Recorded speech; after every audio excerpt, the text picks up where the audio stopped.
If you don't have any savings, like the majority of Americans, you cannot afford to own your home. And when I say you can't afford to own your home, I don't mean that you're not going to get approved for a mortgage. I mean you can't actually afford it for your own personal wealth. If you go out and you buy your own home without any savings, you are putting your future financial freedom at risk. I own a lot of real estate, and I can tell you that with real estate comes repairs. Anytime I buy a property, I do multiple inspections. First, I inspect the property. Then I hire a private property inspector.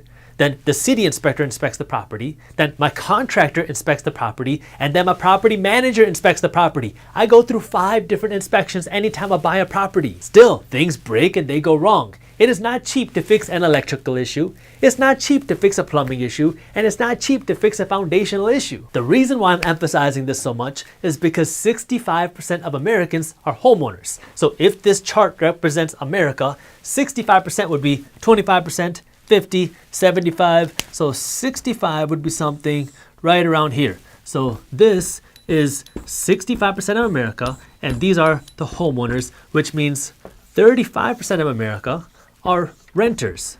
Well, at the very same time, 70% of Americans do not have $1,000 saved up for an emergency. So let's look at this from the best case scenario. Let's assume that all of these renters, this 35% of America, do not have $1,000 saved up for an emergency. That means there's still another 35% of America that does not have $1,000 saved up for an emergency. So remember, this is 65%.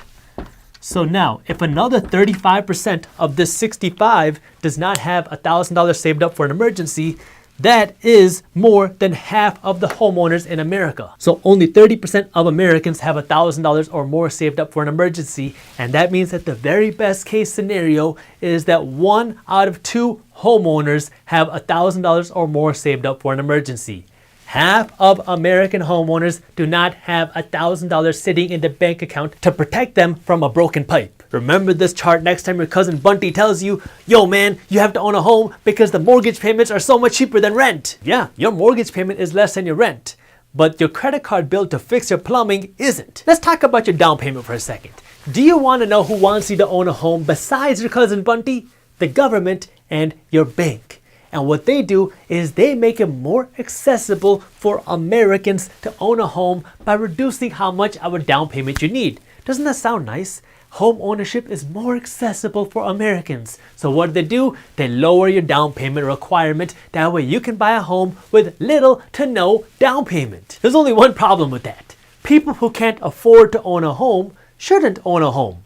Why? Because they can't afford to own a home. Now, just because you can't afford to own a home today does not mean that you can't ever own a home. It means you can't afford to own it today. I want you to be able to own your home and be able to afford it. Because if you can't afford to own your home, then what happens is your home ends up owning you. Do you want to know what happens when you have a ton of people owning a home who can't afford to own a home? You get a repeat of 2008 because real estate prices don't always go up.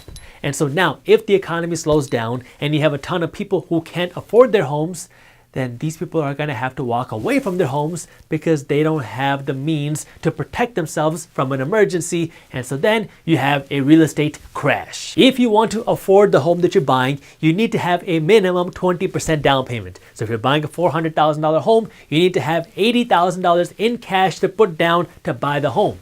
And it's not just me saying this. Your bank is saying this too, just indirectly. Because if you don't have 20% to put down on your home, your bank charges you an extra fee called PMI. PMI is mortgage insurance, but it's not mortgage insurance for you.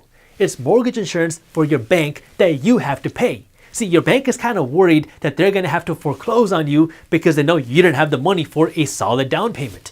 And so if the bank forecloses on you, they're going to lose a lot of money. So what do? They make you buy the bank's insurance through PMI if you don't have enough money for a solid down payment. Debt to income.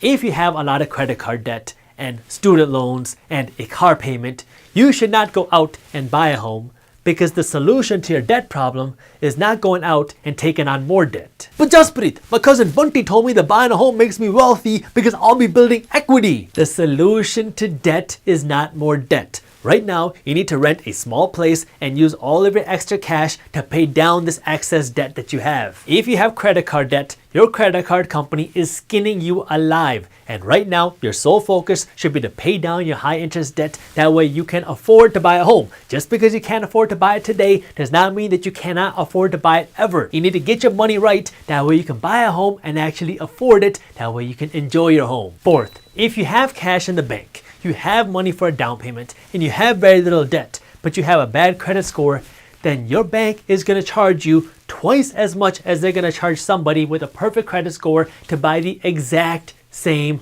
home. I get it. You want to buy a home and you want to buy it right now, but this credit score is going to make it way more expensive than it needs to be. So fix that first. That way you can get a good rate on your mortgage. And fifth is your investment cash. Lots of people fall into this trap of thinking that my home is the biggest investment. And so what they do is they go out of their way to buy the biggest home possible. And then anytime you have extra cash, you use it to renovate your home and you buy new things for your home because you keep telling yourself that your home is an investment and your goal is to one day be able to live off of the equity in your home. Owning your home is great. And it's really nice not to have a mortgage, but you do not want to fall into the trap where all of your money is going into your home because you think that is going to be the reason why you get to retire and be financially free.